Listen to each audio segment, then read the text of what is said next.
Hello દોસ્તો, કેમ છો? સ્વાસ્થ્ય આયુર્વેદ ક્લિનિકથી હું વૈદ્ય જાગૃત પટેલ આયુર્વેદ કન્સલ્ટન્ટ છું. મિત્રો, નવરાત્રિ ચાલુ થાય છે અને નવરાત્રિમાં ઘણા લોકો ઉપવાસ કરતા હશે. પણ શું તમે જાણો છો કે નવરાત્રિના ઉપવાસમાં કરવા માટે શું સાવધાની રાખવી જોઈએ? તો આ વિડીયો તમારા માટે છે મિત્રો. મિત્રો, નવરાત્રિમાં લોકો ઉપવાસ કરે છે અને પછી રાત્રે નવરાત્રિના ગરબાને દાંડિયા લે છે અને શારીરિક કસરત પણ કરે છે. એક રીતે જોઈએ તો કસરત કરો એ તમારા આરોગ્ય માટે સારું છે, પણ સાથે નવરાત્રિનો ઉપવાસ કરો અને એમાં તમે સાવ ભૂખ્યા રહો કે એવું કંઈ થાય તો એનર્જી લોસ કરી શકે. તો નવરાત્રિ વખતે ઉપવાસ કરવા માટે થોડીક સાવધાની રાખો. નોર્મલી જોઈએ તો આયુર્વેદની દ્રષ્ટિએ આ જે અત્યારે સિઝન ચાલે છે, શ્રાવણ અને ભાદરવો મહિનો, એ સિઝનમાં આયુર્વેદની દ્રષ્ટિએ અત્યારે શરદ ઋતુ ચાલે છે. શરદ ઋતુમાં પિત્તનો પ્રકોપ થાય.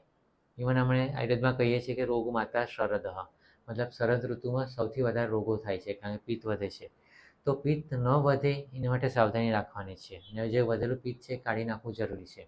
એટલે શરદ ઋતુમાં અમે પાચન શક્તિ બગડી હોય છે, એટલે પાચન શક્તિ સુધારવા માટે ઉપવાસ કરવા જરૂરી છે. તમારું પાચન તંત્ર જે થાકી ગયું છે એને રિલેક્સ કરવા માટે તમારો ઉપવાસ કરવો જરૂરી છે. અને નોર્મલી પણ આપણે જોવા મળે છે કે શરદ ઋતુમાં અથવા તો આપણા શ્રાવણ અને ભાદરવો આ 2 મહિનામાં ખાસ કરીને લોકોમાં ગેસ્ટ્રાઇટિસ થાય છે, અલ્સરેટિવ કોલાઇટિસ થાય છે, કંઈ ને કંઈ પાચન સંબંધી બીમારીઓ થાય છે, પાચન શક્તિ ઓછી થઈ જાય છે, એસિડિટી વધી જાય છે, અથવા ક્યારેક ખાટી કડવી ઉલટી થાય છે, એવા બધા પ્રોબ્લેમ થાય છે. તો આ બધા પ્રોબ્લેમનું મૂળ કારણ છે કે તમારી પાચન શક્તિ ઘટી ગઈ છે. તો આ ઋતુમાં સ્વસ્થ રહેવા માટે તમારા માટે ઉપવાસ કરવો જરૂરી જ છે. ઉપવાસ કરશો તો તમારું આરોગ્ય સારું રહેશે. અને એટલે જ આપણા ધર્મગ્રંથોમાં શ્રાવણ મહિનાનો ઉપવાસ કરવામાં આવે છે. જૈનોમાં એ લોકો 28ના ઉપવાસ કરે છે, અથવા તો ચાતુર્માસ કરે છે, અથવા તો રોજા આવે છે, અથવા તો આપણે નવરાત્રિનો ઉપવાસ કરીએ છીએ. આ બધા ઉપવાસ આપણા ધર્મમાં એટલા માટે જ રાખ્યા છે કે આ સમયે તમારી પાચન શક્તિ ઘટે છે, તમે ઓછું ખાઓ તો તમારું આરોગ્ય સારું રહે અને સાથે સાથે તમે ઈશ્વર સ્મરણ કરો, ઈશ્વરની ભક્તિ કરો, તો એ રીતે પણ તમારું મન પણ સ્વસ્થ રહે. તો ફિઝિકલ અને મેન્ટલ હેલ્થ માટે, શારીરિક અને માનસિક સ્વાસ્થ્ય માટે શાસ્ત્રમાં ઉપવાસ કહેવામાં આવેલા છે. અને ઇવન અત્યારે ઘણા લોકો જાપાનના સાયન્ટિસ્ટોએ પણ શોધી કાઢ્યું કે તમે ઉપવાસ કરો, પેટ ખાલી રાખો, તો તમારા શરીરની ઇમ્યુનિટી જાતે કામ કરે છે, તમારું શરીર જાતે રિકવર થાય છે. તો ઉપવાસ કરવો જરૂરી છે. પણ ઉપવાસ કરવામાં ધ્યાન એ રાખવાનું છે કે સાવ નકોડા ઉપવાસ નહીં કરવાના. પર્ટિક્યુલરલી તમારી પિત્ત પ્રકૃતિ હોય અથવા વાતપિત્ત પ્રકૃતિ હોય તો ઉપવાસ કરતી વખતે પિત્ત વધી જાય, માથું દુખવા લાગે, માઇગ્રેન વધી જાય. તો ઉપવાસ સાવ નકોડા નથી કરવાના.